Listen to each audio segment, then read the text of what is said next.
Welcome to the Jurassic Park-Cast, the Jurassic Park podcast, where guests chat with me about Michael Crichton's 1990 novel Jurassic Park, and also Not That Too.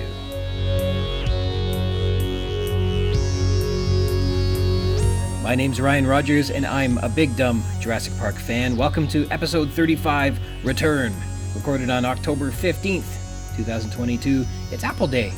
Kids are out selling apples, fundraising for beavers and cubs. But not me. I'm here recording this with you. Thanks for joining me today. A continued thank you to Christoph Oakes of Snail, S-N-A-L-E. Check out his incredible album on Spotify and Bandcamp. Today's intro is from the song T-Shirts, and our outro is Death of a Dream. We have corrections today. It turns out the shortest people in the world are found in Indonesia, but the shortest tempered person in the world still is Shannon Doherty. I said Weird Al's The Biggest Ball of Twine in Minnesota was 8 or 9 minutes long, when of course it's only 6 minutes and 48 seconds long, and I should have known better than that. I'll have to return my membership to the close personal friends of Al. Sorry, Al. As penance, I gave a spoken word performance of The Biggest Ball of Twine for the kids' bedtime story the other day, and I was woefully unfamiliar with the words, and it made the retelling all the more dramatic. And since I was a kid reading dinosaur books, there was this critter that's named a Lesothosaurus, which is named after the country Lesotho, and it's spelled L-E-S-O-T-H-O, which I interpret as Lesotho, but that's not quite right. It's an African nation, and so is pronounced with an African dialect, which Junior Ryan didn't know anything about, and so he's had a long time mispronunciation of this country. Some British narrator that I watched in a video called it Lesotho, and I saw another man call it Lesotho. And I'm inclined to say, obviously, Lesotho must have been incorrect. So let's go with Lesotho. And thus, the name of the dinosaur is no longer Lesothosaurus, but Lesothosaurus. But don't forget, it's L-E-S-O-T-H-O when you go to look it up yourself. In dinosaur news, the subject came up during my interview with Dr. David Hone in episode 16, Malcolm, that many new dinosaur discoveries, in fact, aren't dug out of the ground, but are dug out of the archives and museums. And there is a new sauropod morph, which proves itself to be just this type of discovery. Apparently, after a neotype was named for Plateosaurus, which is when a holotype specimen is replaced by a new agreed-upon and improved specimen, a large but relatively undescribed Plateosaurus specimen was discovered to no longer fit the new definition. In fact, it turned out the original definition was a little broad, and it generally described a variety of specimens which may not have all been the same type of animal. Authors of the paper, A New Macedonian Sauropodomorph from Trossingen Formation Hidden as Plateosaurus for 100 Years in the Historical Tübingen Collection, says that based on the phylogenetic analysis, a new species, Tübingosaurus myofritzorum, is now the earliest Macedonian discovered in the Trossingen beds. That's a bit of a mouthful. The new species was named due to distinct autapomorphies, including a heel-like projection on the ilium and a straight lateral margin in metatarsal 2. This bucks the historical trend of painting all the sauropodomorphs in the early 20th century as part of Plateosaurus, as surely not all the, quote, medium to large-size sauropodomorphs from Germany belonged to the same species. The authors concluded that it was clear, quote, there is no consensus in phylogenetic terms on Plateosaurian features as Macedonian features, since, through the literature, two incompatible overall topologies have been produced. They believe that Tübingosaurus and Macedonians were an early diversification of Sauropodomorpha, who went on to occupy the vacant niches in Pangaea left by the Rhynchosaurs and Aedosaurs after the late Triassic extinction. It said a thorough revision needs to be done to the material referred to Plateosaurus trossingensis, of which there is quite a bit, and that revision will remove, quote, any noise that may have been added by using all the literature in which all specimens were considered Plateosaurus. The animal was named after the city of Tübingen in Germany, just like Lesotho, who knows if I'm pronouncing Tübingen correctly, near where the fossil was collected back in 1922, while its genus name honors Uwe Fritz and Wolfgang Meyer. In other news published in August 2022, important new information on the biology and ecology of one of the earliest ornithischian dinosaurs was published in a paper named Osteohistology and Taphonomy Supports Social Aggregation in the Early Ornithischian Dinosaur Lesothosaurus Diagnosticus. Lesothosaurus is named after the nation Lesotho. Diagnosticus recognizes that its remains are useful in the original recognition and diagnosis of other members of the Fabrasauridae family, or put differently, it's the diagnostically useful Lesotho lizard. However, it's worth noting the family Fabrasauridae is now obsolete and simply referred to as an ornithischian. And recall the news from episode 34, The Main Road, where we had that article hypothesizing on the origins of ornithischians themselves. Well, this reclassification of Fabrasauridae and Leucothsaurus's hazy phylogenetic position is a result of all that confusion in the origins of Ornithischia. So you can see how all this stuff is tying together. In any case, even though ornithischians and their origins are troublesomely unclear, what can be gleaned about them is therefore fascinating and informative. In this paper, Leucothsaurus was selected because there was a comparatively large sample size of individuals of multiple growth stages from the Elliott Formation in South Africa, making it a great choice to investigate the plesiomorphic conditions of ornithischian growth. So you want to picture Leucothsaurus? It was about 6 feet long, although the largest specimens, this paper says, indicate that the remains are not of a fully mature individual, so they could have grown perhaps larger. And they're from the early Jurassic, and specifically the Hatangian stage, and they may have been omnivorous. The species is known by its syntype, BMNH RUB, or UCLV, 17, housed at the British Museum of Natural History, and it was excavated from the Upper Elliott Formation. It's comprised of 3 large blocks and numerous small pieces of matrix containing many cranial and postcranial bones from at least 2 individuals. So the paper says they grew quickly into sexual maturity, somewhere between 2 to 4 years of age, and then their growing slowed down as they continued to grow larger past 6 years of age. This is faster growth than has been calculated for other early Jurassic ornithischians like Lequintosaurus and Scutellosaurus, which have similar body sizes. The authors examined the osteohistology of an ontogenetic series of Leucothsaurs using multiple limb elements to assess the maximum body size, life history, growth dynamics, and potential for sociality. Quote, "We found that Leucothsaurus grew rapidly during early and mid-ontogeny, with its growth rate decreasing between 2 to 4 years of age, possibly indicating the onset of reproductive maturity," says the authors. They concluded that at 6 years of age, the animals were still not fully grown, and the presence of, quote, "multiple individuals of varying ontogenetic stages in a monodominant bone bed strongly suggests that it lived in multi-generational herds, indicating that, along with Venezuelan Lequintosaura venezuelae, social behavior developed early in ornithischian evolutionary history." There we go. All right, with the corrections and the dinosaur news out of the way today, please let me introduce you to my special guest this episode. Joining me today is Drew Hagen. Drew and I met when his little brother was looking to cross a bridge, but I was underneath and I was hungry. And when Drew's little brother crossed the bridge, I jumped out to eat him, but he said, "Wait, I'm the smallest. If you wait for my older brother, Drew, he'll make a better meal." And I thought that was a good deal, so for no good reason, I let his brother pass, and I waited for Drew to cross next. And when Drew crossed the bridge, I jumped out to eat him, but he said, "Wait, I'm not half as large as my big brother. If you wait for him, he'll make a better meal." So I thought that was a good deal, and for no good reason, I let Drew pass and waited for his next bigger brother to cross, but there was no third brother. I was tricked and hurt and offended. So, needless to say, lawyers got involved, and instead of relinquishing a person into my custody to eat, Drew agreed to join me on the podcast. Thanks for joining me today. Yeah, and I still owe you a food gift certificate from that, so I'm sorry about that.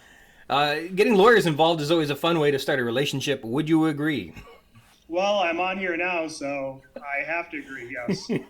And until you complete the terms of our agreement, you will remain on this show. For as long as it takes. Do you think lawyers get a fair representation in the film, in the book, in Jurassic Park? That is really interesting.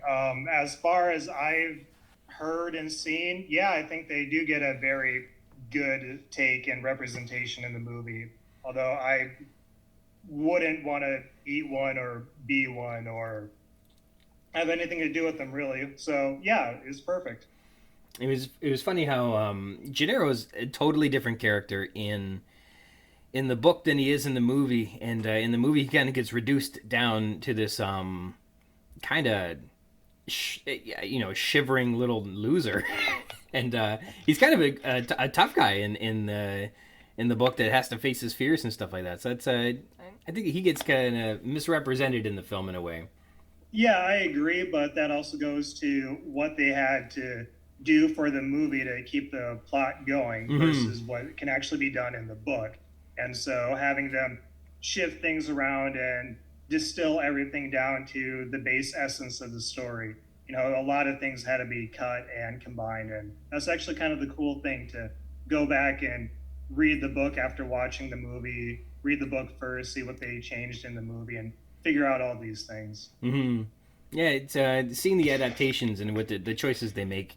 It feels like there was I think there was earlier drafts of the script that it was Ed Regis that was in there, and then they switched it to Gennaro. There were some drafts that didn't have Ian Malcolm, but they ended up putting him back in. And it's amazing how they didn't know exactly what they wanted to do with it to begin with.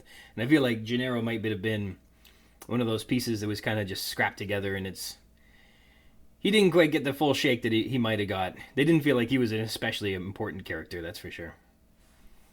Yeah, and they combined Regis with Gennaro, right? Mm-hmm. They gave a lot of Regis's lines to Gennaro in some respects, and then obviously the ending of Regis was given to Gennaro, correct? In a way, yes. Yeah, they certainly made sure Tyrannosaurus got the lawyer. And on the subject of different drafts and everything like that, one of the things I found recently was a concept sketch by John Bell from 1991, where it lays out the visitor center area of the park. So instead of like the full map, it was just from the helipad to the visitor center. And it seems like from then, it was actually a very like tight and short ride, which when compared to the beginning of the book, when they arrive on the island, it was rather short visit, a short trek from the helicopter pad to the visitor center. Mm-hmm. So I like that they did expand it in the movie and made it seem like the helipad was quite a ways away. Mm-hmm. And that's kind of where Gennaro gets to shine a little bit. He gets to explain what the heck he's doing there. Yeah, shut him down versus I'm gonna shut you down. napalm the island. Yeah. I don't know if there was any lawyers in the Biosyn board of directors or not. I'm trying to think. The only other lawyer in the book was, I think, Daniel Ross was mentioned at one point. And yeah, so we don't actually get a lot of lawyers in the book, but Gennaro's there. He doesn't do especially a large amount of anything with the law. Although I think he uses his skills to convince the people on the boat to turn around. He makes some argument that the Maritimes Act requires that they turn around right away, and he sounded very official. And I think the one lawyer skill he used. That was great. All you got to do is speak a lot of big words and legalese, and people assume you're talking correct. So what do I got here? Gennaro is he's put through the ringer in Jurassic Park, but he comes away unscathed, which is nice for a change. He's I think he's actually more harmed by Dr. Grant when Grant beats him up a little bit than he was by any of the dinosaurs. He sees the Tyrannosaur carnage when he goes with Muldoon to go pick up the people and discovers Regis's corpse. He finds Nedry's corpse eaten to bits and covered in compies. I think he comes face to face with a raptor in the generator shed, and then he gets locked in a car like at a scene in Cujo when the compies are in the shed with him. And that's where Grant finds it when he turns the power back on. And I don't know if he gets hit or injured. He must be injured at some point by something. But yeah, he fights a lot of dinosaurs. That's for sure. Gennaro does a lot of good stuff in the book, and I think he gets misrepresented in the film. That's too bad. So imagine you're sent to the island to figure out if it's safe or not, and you're going through all of that. I can't imagine what would be going through your mind versus just stop everything and bomb everything right now, because he brings that up rather early in the discussion of whether or not the island is safe, right? Mm-hmm. He tells them, hey, if anything goes wrong, we're just going to level the place. So him going through each one of these steps, each one of these scenarios, you can't imagine just like it clicking in his mind, hey, let me get off this island. I think that so one of the shyster sort of things that he does in terms of like what Grant gets really upset with him about is this idea that he's shirking his responsibility, and what I think is somewhat overlooked in it all is that we know that there have been too many deaths during the construction of the park. That's why this investigation is embarked upon. And we know the dinosaurs are getting off the island. That is something that, like, hey, we're finding these specimens. There seem to be critters that are not on the island. And so we know that the park is failing and that dinosaurs are getting loose and killing people. We know that dinosaurs are getting off the island and biting kids and other things like that. But nobody is forthcoming with the consultants on the tour about any of this stuff. They keep all of that very secret, hush hush.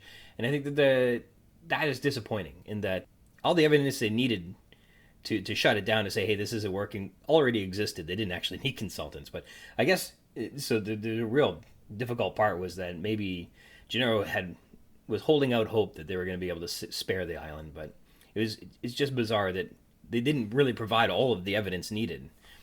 So remind me again what type of lawyer Gennaro was, because they mention it, and I forget specifically where, but it sounds like even though Grant's telling him that he's shirking his duties, doesn't exactly sound like Gennaro's really in his element. He's very much out of his depth in everything that's going on, even as a lawyer, despite all the big action sequences that he's in.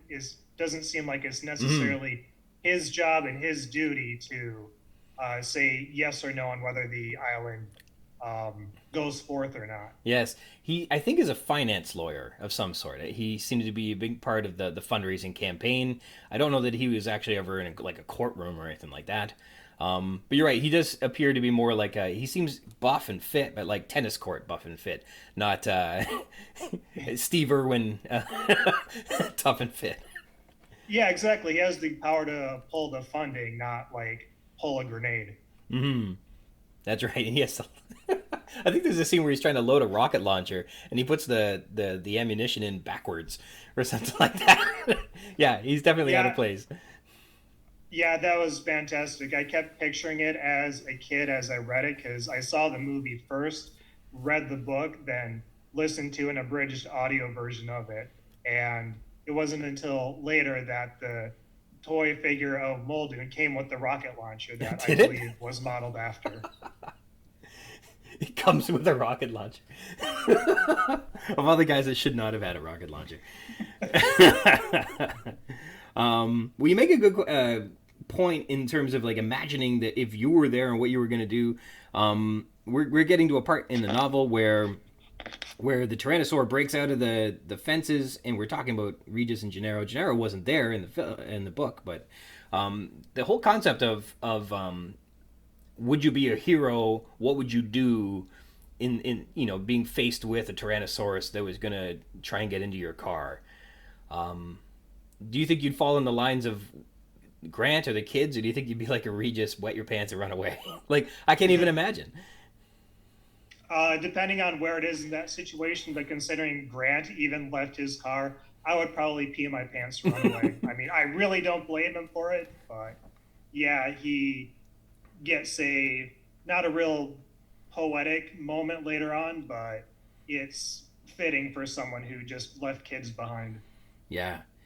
Yeah, and I think it's written well in terms of like it was automatic, it was instinct, and he couldn't help himself. And it's a strange one to me. I don't know if you don't really get to choose how you die. That doesn't seem to be one of the things that life gives you. But if you could pick to be killed by a dinosaur, I mean, I might sign up for that. If you got to go, everybody's got to go someday. If you could go by dinosaur, I'd sign up for that.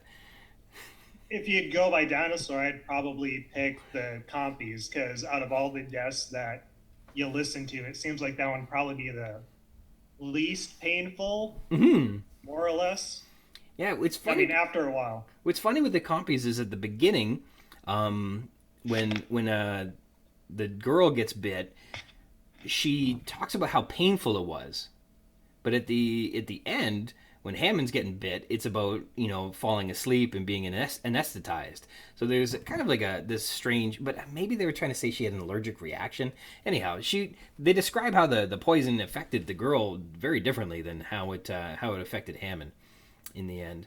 But yeah. Well, let me ask you something about that then, because this has been something that stuck through my mind from the very beginning. I don't know if it was within the prologue or the first few chapters when they're discussing the remains of the compy, and especially when they were sequencing the DNA to figure out what type of lizard it was, Mm-hmm. it came back as a chimera, basically, because I forget the doctor who was had the report on it, but it listed a whole bunch of different toxins, I believe, right, from various different animals, amphibians, and snakes.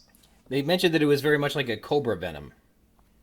But it was more than that. It was like Cobra, but I believe, if I remember correctly, it was talking about different things together, and that kind of alludes to the combination of all of the different DNA that they used to fill in the holes.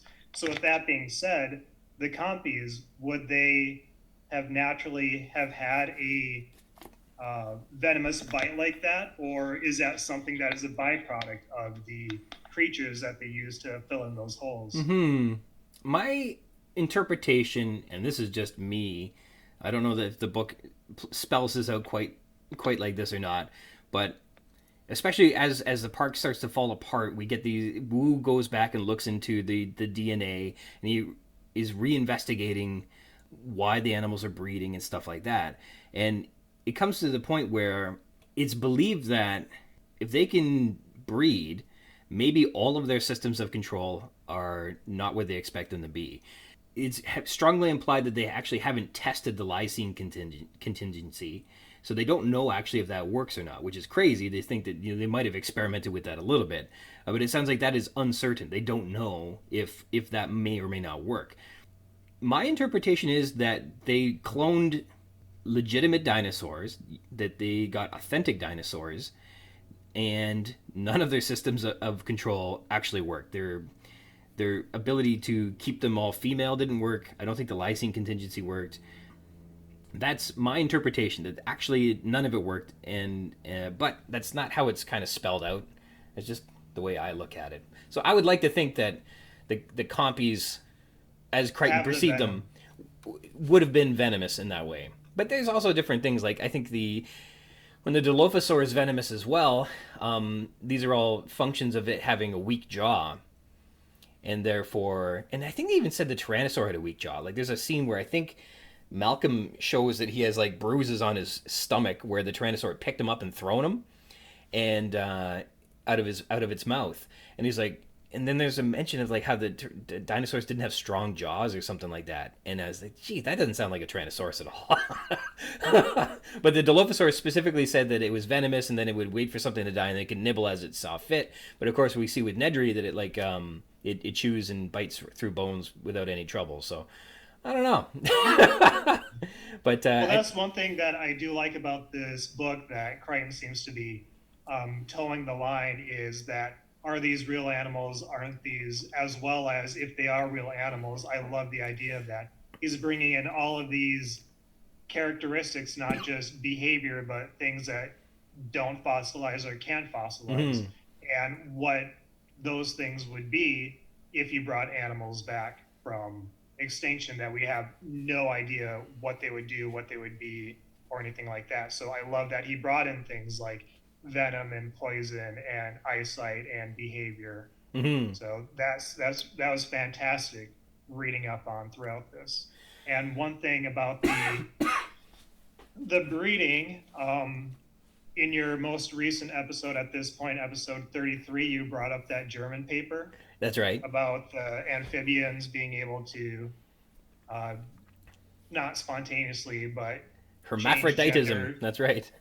Yes, and what I thought interesting that you brought up was that that effect was in the animals that were in a very stressful environment. And so if you think about it, from all the we read so far, most of the animals that we see are sick or have some sort of Mhm. illness or disease or anything like that. So if indeed this DNA was used to fill in those holes, perhaps because these animals are in a stressful environment and going through the count of how many animals are on the island, and we know this island really isn't a big island, it really isn't a Mhm. good island, that these animals are under stress, and under stress, perhaps that's activating this gene to change from female to male and thus allow the breeding. Mm-hmm. Yeah, definitely. I've always there's one chapter called Equilibrium, and it's after all the dinosaurs get out of their fences and they're eating the other animals. And there's this idea that somehow the park is falling into balance.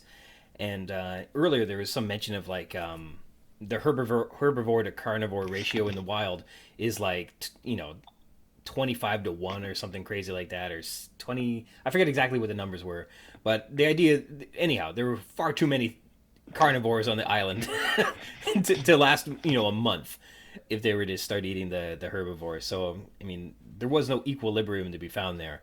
But yeah, they're certainly not in an environment that's fitting for their biology. I agree. The stegosaur is a great example. I think the triceratops they were saying they had to keep them in the smaller groups because if the herd got too big, they started fighting each other and hurting each other. I think they said that about the triceratops. Yes, they did. I liked yes that they added some like strange physiological things to the dinosaurs that were perhaps creative on Crichton's part with the venom and things like that. I like in the film how they added the frill. I thought that was a clever way to do something. But more importantly, I think it was really interesting that the animals had such interesting behaviors and unpredictable behaviors. And we know that obviously birds do just extraordinarily bizarre things of all the different species. And to think that dinosaurs did that sort of thing too is fascinating. I would have liked to have seen, especially in the sequel films and stuff like that, more exploration into like the strange behaviors that the animals had, as opposed to just, I don't know, always being hungry, I guess.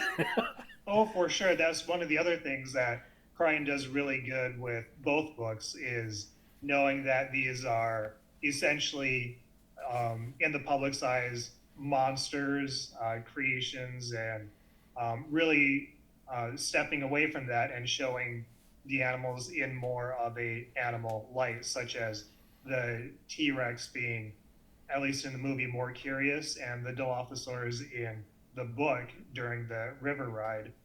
You get that whole sequence there. Mm-hmm. So is much less, even with the carnivores, that these are always on attack mode and letting them breathe, such as the cut scene in the movie with the T Rex just sleeping.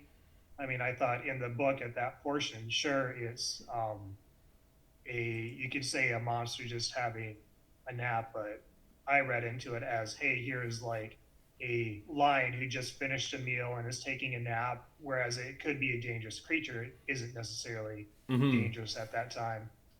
So it made these animals all feel more real than just having them always on attack mode. Same thing with the sick stegosaurus and sick triceratops. These could be big, majestic herbivores just wandering around and strutting, but now presenting them as, hey, yeah, these are creatures that do get sick and do have vulnerabilities. And it's nice to see a quote unquote monster movie or monster book show more vulnerabilities and giving everything more life to them through Mm-hmm. that means. And speaking of cut scenes, I think that I think there's truth to this. There was a scene in the book where they're spending the night in like a shed, and when they wake up in the morning, there's a baby triceratops out front, and they are feeding it hay and stuff like that. And I understand that was a scene where they actually had built the triceratops, and they're going to film it, but they cut it before they put it into the film. But I like that the novel does have those moments where you're meeting some of the other animals, and it's not always just running away. That they have time to check them out and learn a little something about them. I think there's a scene where one of the hadrosaurs is surprised to see them while they're hiding up in a tree or something like that. And I think the same with the stegosaur. They spend some time with, and they spend time with the triceratops. So I like that Even it wasn't just always running. correct, even the Ophnelia, I believe, who were sticking their heads up out of the grass every Mm-hmm. time the honk the horn, it just made them feel more like deer or cows or just regular animals grazing the field. So when you emailed me, did you tell me that you shared this podcast with your English teacher, an old English teacher? No, I will send this to my mom, who is an Oh, English yeah. teacher, Okay. because I listened to the podcast earlier where you did have an English teacher on using it as um, a school assignment and everything. And the way you break down each chapter, I think she would get a real kick out of it because I think it's a fantastic way to learn any book, any subject. So good job on you. Well, thank you. So, what are your favorite parts in the novel? What jumps out at you? What is kind of like the unforgettable stuff that you recall from Well, the film? obviously the riverboat sequence always gets Mm-hmm. me all the way to the waterfall.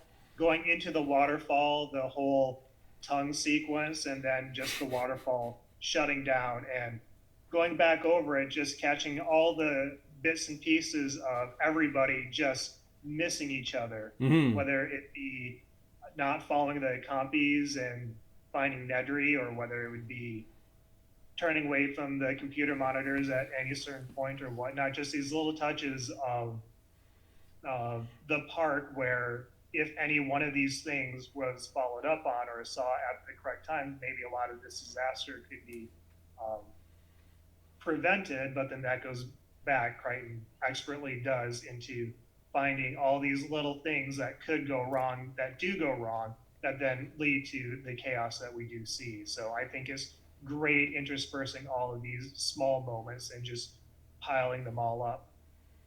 Yeah, there is kind of that feeling of final, the film Final Destination, where things just conspire to go wrong.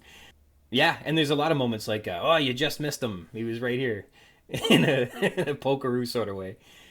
Maybe I. Yeah, that goes back to even how the T Rex is stopped at the waterfall, that whole sequence Mm-hmm. there. And they just, another miss right there is, I thought, was really well written. And I love the idea of that waterfall just disappearing, because it shows that even the natural environment itself, not just the animals, are all man made and curated and sculpted. Mm-hmm. So that was, I thought, a really great and just unforeseen sequence. And it's bizarre how that river sequence and the swimming dinosaurs has not really found its way into any of the sequels. After we've got 20 hours of sequel movies out there, and I think they've only been with a swimming dinosaur for a flash of a second. So it's fascinating that that element, especially being chased on the river and the crocodile and jumping out of the way. Well, I guess the Spinosaur was pretty good when he got in the river, Yeah, but he wasn't the swimming really. dilophosaurs scene always gets me in the book, Yeah. because that portion along the river, again, you see these, we've been introduced to them as very dangerous, very threatening creatures. And what we get in the book are just two animals doing a mating call and a mating dance. And even that plays into what's going on at the park, because they can't control the breeding. And here's, right, visual evidence that, hey, what they thought they had control of is slowly changing and slowly getting out of their control. So that sequence right there, I thought was great. I would have loved to see not just a carnivore um, tranquilized and asleep that way, but just have a carnivore not caring about people at all, besides Hmm. what we get in most of the movies. So that one episode with Danielle Weigel, and she was talking about her exercises in helping her students discuss the choices that were made in the adaptation from the novel into the film. And they were pretty interesting in terms of what I guess you're restricted in some ways, but still you have to kind of tell an interesting story, which kind of brings us out of the novel and into the movie. What was your first time going to see Jurassic Park like? When Jurassic Park came out, I was 9 years old, and I kept thinking when I got older, was it Jurassic Park like made me really big into dinosaurs? Like, did Jurassic Park really fuel an interest in dinosaurs to me, or did I like dinosaurs before then? Mm-hmm. And I had just recently, in the process of moving, found an old picture of myself from 1991 visiting a dinosaur park in South Dakota. So I like to think that my interest in dinosaurs came before the movie. Then, 9 years old, 1993, I saw it in theaters. I'd like to say I saw it 9 times Wow. when the movie came out in theaters. And I say that mainly because each time we went to go see it, I always had to go to the bathroom at the exact same spot. And it was during the Nedry sequence of all things.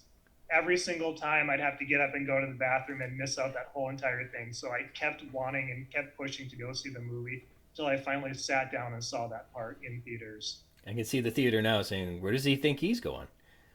When you gotta go, you gotta You go." gotta go. You gotta go. So who did you go with? You went 9 times. Mostly with my dad. Yeah. I'm sure he's a real trooper for sending a going with a 9-year-old kid to the same movie over and over.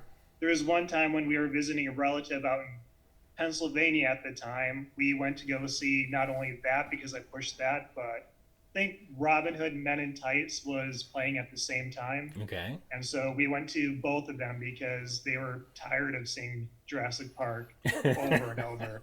And at that showing of Jurassic Park, there was two old ladies sitting directly behind us, and every time something scary would happen, they would just bust a gut laughing hysterically. And I got so mad at them, I turned around and I shushed them. Okay. This little kid telling two old ladies to be quiet, essentially. Trying to watch the dinosaurs. Shh. This is only my 6th time, and I've missed out on most parts each time. So, you read the book, you read the movie, you've enjoyed the franchise, and all of that leads you down into this terrible rabbit hole where somehow you came across the Jurassic Park-Cast. Where did you come across this, and what made you click on it? You know what? Like everything else, apparently of this series, I can't remember the origin. It just all suddenly became my life now. So as far as I'm concerned, I've always been listening to this podcast ever since it came out. So, I'm sure the real answer is I was looking for something to listen to at work while I'm bored, and I discovered the podcast just by searching for it. So, and I'm glad I did because I love the breakdown of the podcast of each chapter and really delving into all the specifics and minutia that I never picked up on through all the years reading and rereading and watching and listening to the book and the movies. So it's been fantastic. So thank you. I love doing it. Obviously wouldn't do it if I didn't. I think one of the things that makes Jurassic Park work is that, and there's this perfect line in the movie, but it's the same thing with the novel. The whole crux of it survives on the idea that you see dinosaurs, and Alan Grant says, "How did you do this?" And Hammond says, "I'll show you." And the novel spends so much time explaining how this is possible and making it as viable as it could. And that is where really its longevity, I think, exists, because this is the one story where they put dinosaurs in it and it makes sense. Like, why are dinosaurs and people stuck together? It's not like they just wound up through some time portal or something like that. He brought them back in the most believable way means something, and it means a lot, and it's survived all this time as an expression of its viability. And I think that is the crux. And if Hammond had just said, "Don't worry about how we did it. Let's go look at the dinosaurs," the movie wouldn't work. You know what I mean? Well, what's really cool about the writing is that all the science that he writes about how to clone a dinosaur is all wrapped in the science of the theme park and the science of the people invested. Because you were talking about, I believe it was Regis who had the background in theme park design. John Arnold. John Arnold spent all Arnold, his that's time. right. That's right. Arnold had the background in theme park design, and through your research, you went through a specific company that he might have worked for in the time period of which this book was written. So that's something that Crichton probably had researched, theme park companies and who would have built what and whatnot, and kind of, filed the serial numbers off of to give Arnold that background. And going into that depth and that detail for a character then makes, not only is that like plausible and potentially real, for something like that to happen, but it allows the reader to invest in the idea of dinosaurs being able to be cloned and brought back. So the fiction part of it is really wrapped in the science and the research. Yeah, definitely put a lot of research into it, and it makes some of the characters more believable. And it kind of, in another way, like the lack of backstory that goes into Dr. Ellie Sattler, I think, stands apart, because everybody else gets so much, and even Grant doesn't get much backstory. Like, we hear that he's very prominent in his field, but we don't hear much about why he got into dinosaurs. We do find out at one moment there's a throwaway line that he's a widower, but we don't get much about him being married or what his married life was like. There's so much of our heroes are not explored, where it's all the park designers that we get backstories on, which is very interesting. We learn not even a lot about Hammond, but Arnold we get lots, Wu we get lots, Nedry we get lots. It's the people that we wind up killing in slashing are the ones that we spend all this time on, or Crichton spends time on, giving us their backstory. Maybe to make the horror of their deaths stick with you a little better. I don't know if you can't kill somebody unless you feel great empathy for them, or else it doesn't matter. It's more visceral with knowing where these people came from, for sure. And I believe that also plays into the workers and designers of the park, goes back to fleshing out this is a thing that could be real. These are people that do come from real backgrounds, and all of our hero characters that don't necessarily have the same background written for them, we still do spend a lot of time with those characters, and having less of a background to me reads as kind of a reader insertion into those characters' shoes. Mm-hmm. Whereas you do bring up a good point with Ellie, is that she's just sort of there for most of it until Crichton needs her. She sticks out amongst all of them for being half-baked, is what I call it.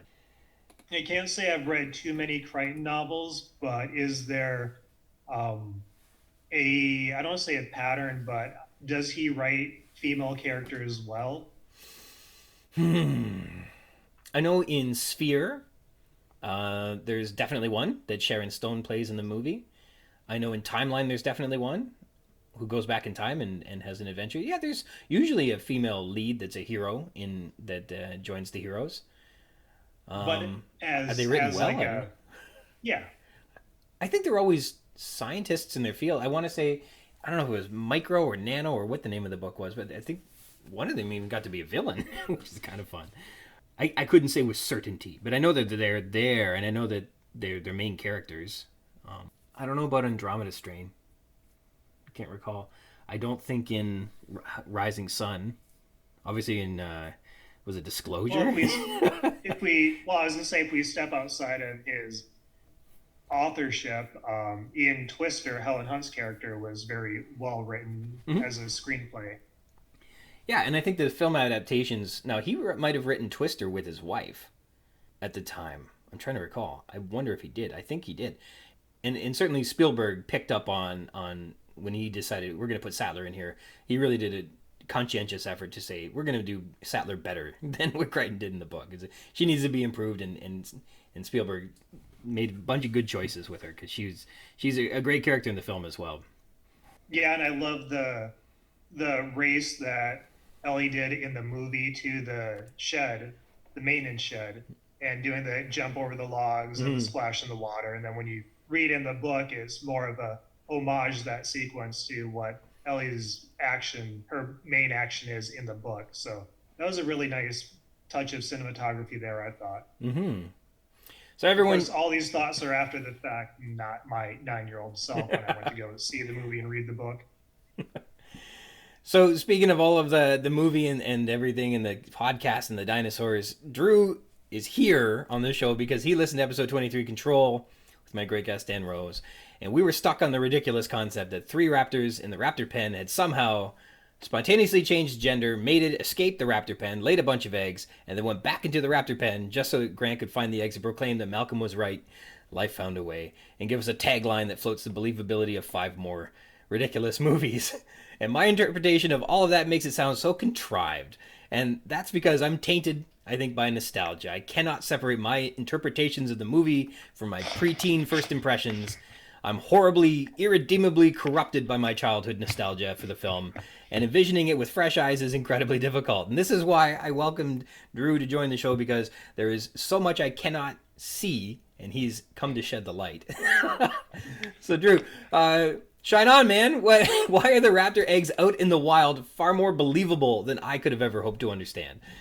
That is a interesting thing that we really have to straddle the line between what's canon, what's movie canon, book canon, and even fan-made canon as we try to piece everything all together, because a lot of these insinuations from the movie, because they had to pare things down and kind of let the visual storytelling tell itself versus what could be read through the book versus what we as fans can interpret.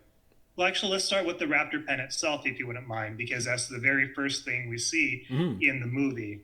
So in the movie, we see the crate being loaded into the pen itself. You see everyone standing around, and what you see is just a cement slab and a giant structure next to it. Now, if you think about the size of the animals, and even one in there would be kind of crowded, so why would they have an exhibit of these dangerous creatures in a really small confined location? So my reading of that was that's just a temporary holding location for these animals that were potentially in another pen somewhere else out in the park. Then later on, when the guests arrived to that same holding area, they're said that the big one killed all but two of the others. So we know there's three in there, and there were more raptors later on. So it would not make, or earlier, so it would not make any sense for them to hold however many raptors they had at the time. In the book, it said there were 8. So you can't have 8 raptors in there. They had to bring them in from somewhere else. So for tourism purposes, it doesn't make sense to have, essentially, you can't see them in there from the top. So it doesn't make sense to have a exhibit right there of the most dangerous creatures in the park. So at the time, they had to have been in a different fence area. So a temporary location like that for not just raptors, but any animals that would need their enclosures fixed, I would assume, would be brought there. And then their fence locations, whatever, fixed, and then the animals brought back to their holding area now. I'm sure that's not how zoos work. Zoos have the containment areas closer to where the animals actually are. But, this is a movie in that sense. And that goes on with the book as well, because in the book, they hit a chain link fence that's electrocuted, but that is still within a very close proximity to where the visitor center actually is. And that doesn't make too much sense either, unless you think about it as a temporary holding facility. That's right. And then I think in the book they were supposed to be in Velociraptor Valley. That would be their pen out in the park. Obviously in the film they would have likely been somewhere in the park on display. But not anymore. Now they're the pen. All nice and cozy with each other. Yeah, and then in all the maps in 93 that you can find, and even I still have all these many years later, they have an area for velociraptors on the tour map, and it sort of wraps around the T-Rex enclosure, more or less, in a U or horseshoe shape. And so if you figure that's where the velociraptors originally were, that makes sense. It's a nice big area for animals that do a lot of running and a lot of hunting. And so these animals, the 3 raptors that they have, were brought from their locations to the temporary holding location, and thus they can fix the fence that they were attacking systematically. So it doesn't make sense for them to attack the enclosure that they're at systematically, because it's a small location. And so obviously it had been somewhere else that the raptors were attacking when the feeders were coming. And that's how I was envisioning it. And then with that, we get the line from Muldoon, with the big one, she killed all but 2 of the others. And so with the little footsteps we see in the movie after the brachiosaur moment, you really can't match up those footprints with most of the animals, so they had to have been the velociraptor footprints. At least that's how I was reading, especially when you take a look at them. And again, a lot of this in the movie has to be inferred, because we don't have any of this all spelled out. And so that goes to whether or not this is just a fan-made explanation, if this is what the filmmakers and Spielberg were going for. I suppose we could ask, But as far as I know, this is the most plausible way of all this happening. Then we get down to who laid the eggs that hatched and the timeline of everything hatching. So it's your belief that they're all out in the park and had changed gender, mated, and laid the eggs. And then I like the idea that after that's occurred, maybe that is why the big one gets aggressive. That now that it has a nest to protect or something like that, that is perhaps what instigated it to become more ferocious with the other animals. So maybe this is the inciting incident that leads it to kill all but two of the others. And then you're right, they would thrash up their pen and have to be taken away. And that leads us to the opening scene of the film where they're putting the raptors back into containment. So they can go, and you were saying, theorizing, perhaps fix up the facilities because they'd been so much trouble. And that leaves these unsupervised eggs out in the park all by themselves. And that I really like that. And it does make sense for the big one to be so aggressive. I do have to think, though, does that fit the timeline of the introduction of the big one to the paddock? Because we get a line that says when the big one was introduced, then she killed it, but that could just come down to word and placement by Muldoon at that time, because it could say that when the big one was introduced, she immediately killed all but two of the others in a immediate introduction. Yeah. How are you? Yeah, I'm a dominance. There we go. I'm a raptorcidal display. Maniac. Exactly. It does sound that way. Yeah, it sounds that way. That as soon as she went in there, she just killed everybody right away. So to me, if that makes sense, that she was very territorial that way and displaying her dominance that way, then that means the eggs were hatched by some other raptor, either maybe one of the two surviving ones, maybe in Velociraptor society, for lack of a better word. We can get into that with The Lost World.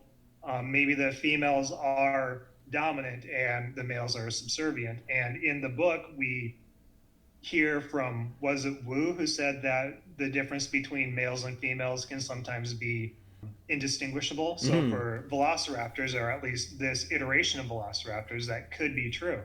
They cannot see visually which ones are male or female. Or when they spontaneously change, that won't be noticed because there is no visual cue to a regular person. And I think if the raptors were taken away from their nest, put into the holding pen, that this would be a viable reason for them to be attacking the fences, trying to get out of there. And I like that idea. It's not just necessarily they attack the fences looking for weaknesses because the feeders are coming, but they're trying to get back to their eggs. I thought that would be an interesting bit, although that's not really implied at all by the dialogue or the scene, but it would be interesting to me. So it makes more sense in any case than escaping and then laying the eggs. In the book, they say that it takes about 2 months for the eggs to gestate. I thought it was a little longer than that, but yeah. So if it is 2 months for Velociraptor eggs to gestate, then would it make sense for the big one to wait before killing every other raptor for 2 months, or kill them right away in a dominant display? Like, either one makes sense, and that we go back to whether fan headcanon would make sense either way for that. But yeah, that would be a plot hole in the movie that isn't necessarily all that important. It does get its point across, and it goes down to making it a tight film to show and explore everything that can be explained from the book. And dinosaurs already hatching and having babies running across the park that aren't accounted for is just a part of the novel that would take too many words to explain that. If they can just show, hey, here's a nest and here's footprints, and here's some broken eggs, I think that they made a really smart choice in that. I remember at one point I discovered or realized, you know what, the raptors that were wild in the park didn't matter. They didn't change the movie in any way. And I think that's kind of disappointing that, No, that was a really cool thing that should have been brought in any movie. And frankly, with Dominion, when they were showing pictures of the Department of Fish and Wildlife, I thought that would have been a perfect way of introducing migratory raptors. Is you would have the Department of Fish and Wildlife maybe following some migratory raptors and some, well, with Dominion in movie canon. Blue is quote unquote the only one left, but they could still work in something with the breeding outside of InGen's control. So that would have been cool to bring up at that point. But yeah, nixing that whole entire scene and sequence is good. And I go back to in Lord of the Rings when they were trying to edit down those movies and paring things down to the essential story. It came down to the path of the ring and what was important to the ring, which is why you didn't get Tom Bombadil and other portions of the series that were cut, and it made for a much more streamlined movie that still kept with the crux of the narrative. And so they did the same thing with Jurassic Park by cutting everything extraneous and paring it down to what they can visually show everybody. I find like that Tom Bombadil reference has got to be something that's only for people who have read the books, because you wouldn't know it if you didn't watch the film. When do they get hugged by trees and then Tom Bombadil bounces in and sings a bunch of songs and tells the trees to let it go? It's such a bizarre moment in those. Maybe we'll cut this part Fantastic. out. Fantastic. Well, what I find interesting is the juvenile T-Rex. Yeah. Because they said that there's two T-Rexes, a juvenile one, and my 9-year-old self going to the toy store, the T-Rex that we were able to get was the juvenile one. That never really made much sense to me as a kid because, it's not a full T-Rex. Why would it be a juvenile? Maybe it's just a juvenile that was then introduced and then grown up to be a big one. But then reading the novel and seeing all the different areas where the juvenile T-Rex is a prominent animal in certain sequences really made a lot more sense. Then when you fast forward to Jurassic World and they're doing all their promotional stuff, they brought back the juvenile T-Rex in their maps and some of their promotions, but they didn't do anything with that either. So if you just watched the movies and didn't pay attention to anything else, like the books or whatnot, you would not know that there were two T-Rexes on the original island. That's right. Which I thought was a real shame. Would have been really interesting to me if they introduced the juvenile, which I suppose you could say they kind of did with Jurassic Park 3, retconning a little bit, I suppose. But it is what it is. It would have been nice to see a little bit more of a younger T-Rex. I think what we were talking before about how the dinosaur behavior was nice in the book. It is nice in the book, and that the juvenile appearing is kind of what saves our heroes on the river when the Tyrannosaur jumps into the river and chases them, because the juvenile approaches the dead hadrosaur that the big Rex had killed, and when it sees that the juvenile was perhaps going to take its hadrosaur, it abandons pursuing the kids on the raft and goes back to protect its kill. So I thought that they put more Tyrannosaur behavior into that was good. I think having the juvenile in the film would have been a great way to do that. But obviously, I mean, they were limited in what they could do in '93.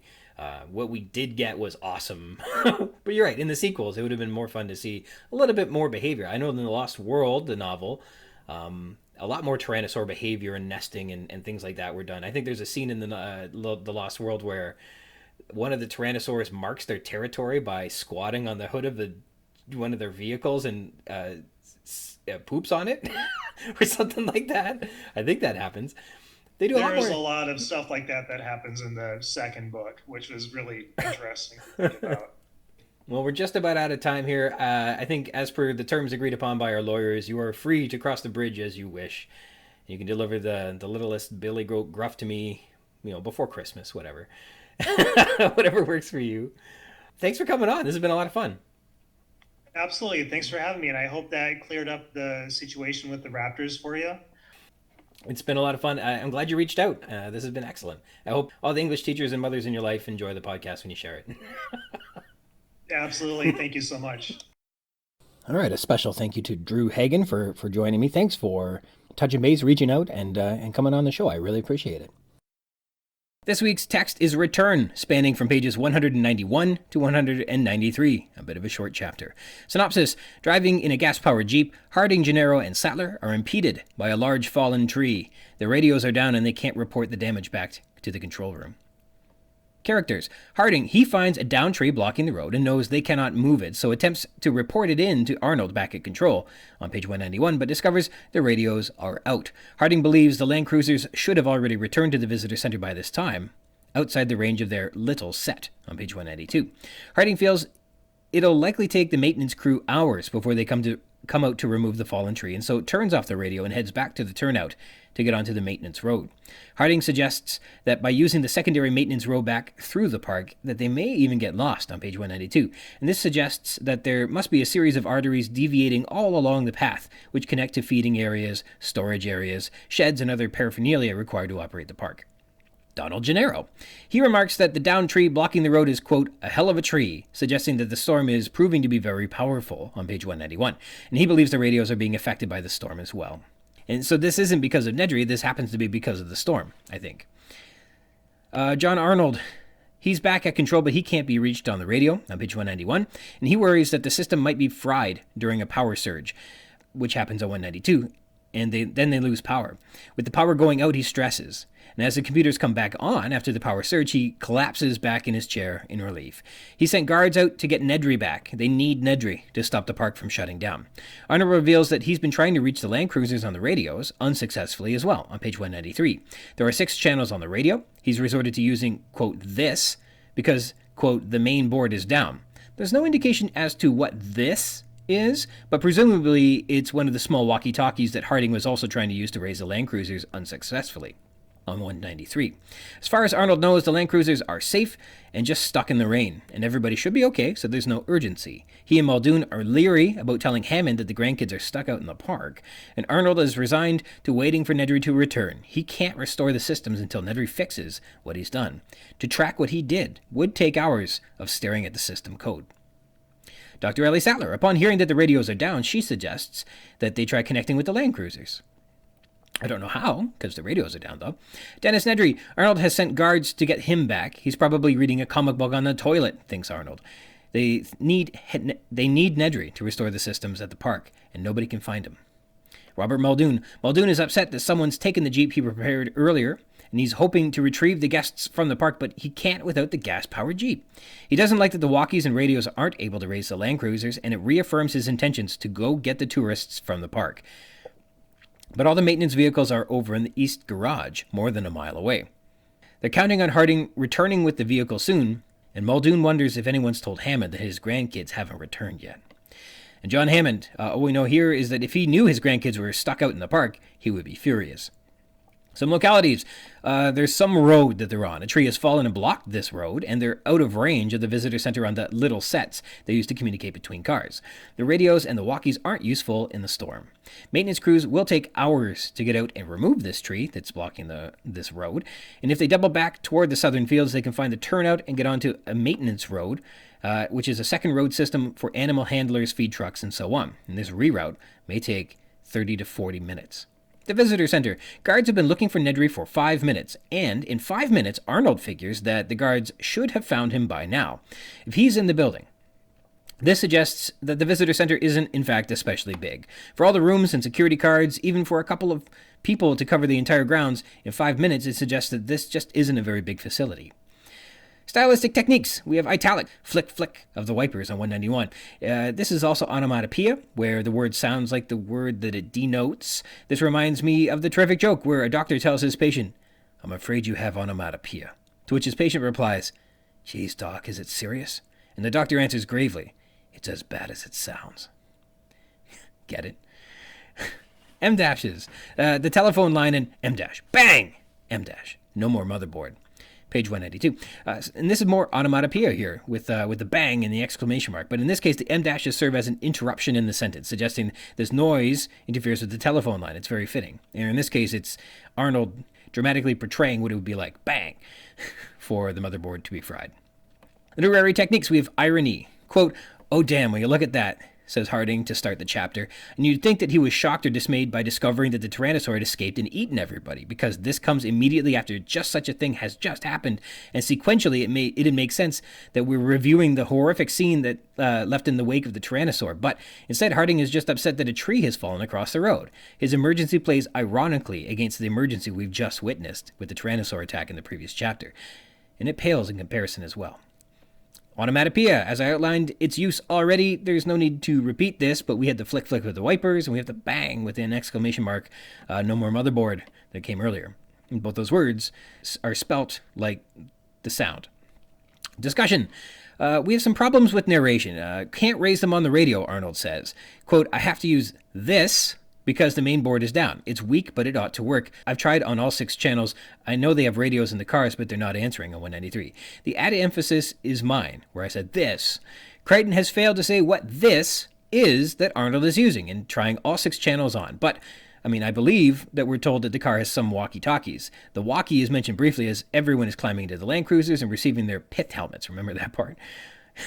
Yeah, me neither. But it's probably because they were only mentioned once, and they're then hardly referred to again. And then when they are referred to, it's with this indeterminate identifier like this, rather than saying what this is. So the author or the editors or some combination of the two have let us down in this instance. It's unclear. It should be more clear than this. Island layout. Let's wrap up the discussion here with one last observation about the gas-powered Jeeps on the island. According to Muldoon, the maintenance vehicles are all stored in the East Garage, which is a mile away to the east of the visitor center. It could be, in fact, almost close to that east dock. In retrospect, rather than waiting for the 40 minutes for Harding's Jeep to return or for the walkies and radios to work again, he could have walked the 15 minutes to walk a mile to the East Garage and got himself one of those maintenance vehicles and been on his way out into the park. Without the rocket launchers, but he'd be out there, right? And of course, hindsight is 20/20. He could have done this and saved himself some time, but he also could have just sent a guard or one of the crew people to go and get the maintenance vehicle for him and ordered him to do it in double speed, and then he would have had it within a half hour anyhow, right? That's no matter.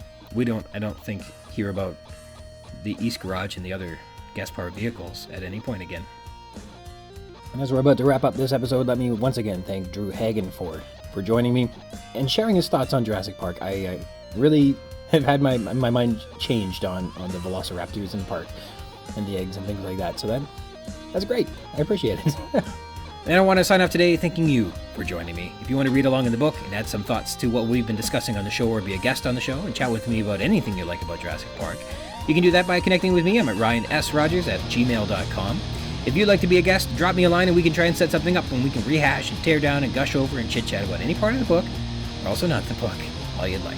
Jurassic Park-Cast is part of the Spring Chickens banner of amateur intellectual properties, including the Spring Chickens Funny Pages, Tomb of the Undead graphic novel, the Second Lapse graphic novelettes, the Infantry, and the worst of them all, the King Street Capers. And you can find links to all that baggage in the show notes or by visiting the schickens.blogspot.com, or finding us on Facebook at facebook.com/springchickencapers, or me, I'm on Twitter at RogersRyan22. Thank you dearly for tuning in to the Jurassic Park-Cast, the Jurassic Park podcast where we talk about the novel Jurassic Park, and also not that too. Until next time.